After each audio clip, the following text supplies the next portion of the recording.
Vous vous droguez aussi, c'est ça? Frédéric Vion. En plus.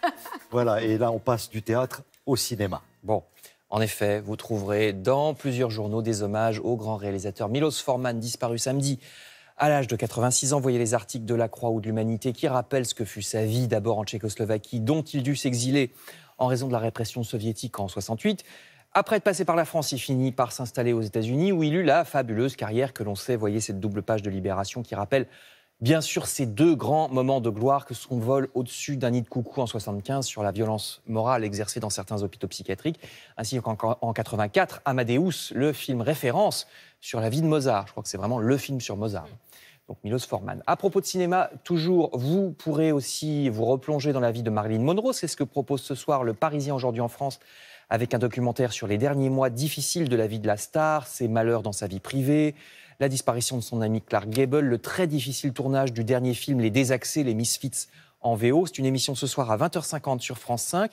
Et à propos cette fois non pas du grand mais du petit écran, le même Parisien ainsi que d'autres journaux comme Le Figaro vous conseillent le premier épisode d'un nouveau feuilleton très réussi selon les deux journaux qui s'appelle Speakerine, mini-série qui se passe dans les années 60 à la télévision, évidemment, à l'ORTF, à la RTF même comme on disait à l'époque.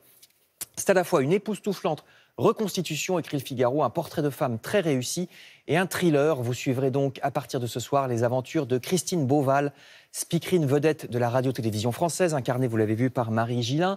Son mari Guillaume de Tonquédec, c'était, vous savez, le monsieur Lepic dans Fais pas ci, fais pas ça. Alors, vu le succès de la série américaine Mad Men ou bien des petits meurtres d'Agatha Christie qui se passent tous les deux dans ces mêmes années 60, ça peut marcher. Hein. Les 2 premiers épisodes sur 6 sont diffusés ce soir à 20h55 sur notre antenne. Si vous vous intéressez cette fois à l'architecture, vous avez pu suivre dans nos JT une visite guidée du nouveau tribunal de Paris. Immense bâtiment, très design, alors qu'on voit ici dans le Parisien aujourd'hui en France. C'est très détaillé, mais ce bâtiment n'est pas non plus exempt de certaines critiques. Vous allez voir une autre page du Figaro, parce qu'il est presque trop sécurisé, dit le Figaro, avec des accusés qui seront dans des boxes vitrées complètement fermées, qui pourront même pas parler confidentiellement avec leur avocat, ce qui n'est pas normal. Et puis, le nouveau tribunal est desservi par la ligne 13 du métro parisien. Comme je parle à des Parisiens, vous savez ce que ça veut dire. Elle est complètement saturée, cette ligne. Et donc, ça ne va pas faciliter l'accès, ça va encore saturer cette ligne. Tout ça est détaillé dans le Figaro. Alors, si vous voulez quitter l'enfer urbain, je termine avec 2 articles qui nous parlent de nature. D'abord, vous apprendrez dans Les Échos qu'il y a près de Berck-sur-Mer ce projet de créer une immense serre tropicale. Vous voyez ce projet, c'est une vue d'artiste, 8000 papillons en liberté, des perroquets, des toucans, des colibris, des bananiers, des crocodiles. C'est prévu pour dans 3 ans. Alors s'ils arrivent à trouver le financement, pour l'instant c'est pas fait.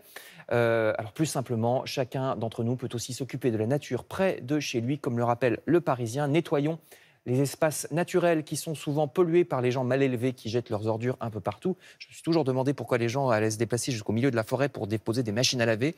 Ça m'échappe. Donc, au bord du Loing, qui est une rivière francilienne, eh bien, il y a une opération, vous le voyez, de nettoyage par les riverains. Eh bien, merci beaucoup, Frédéric.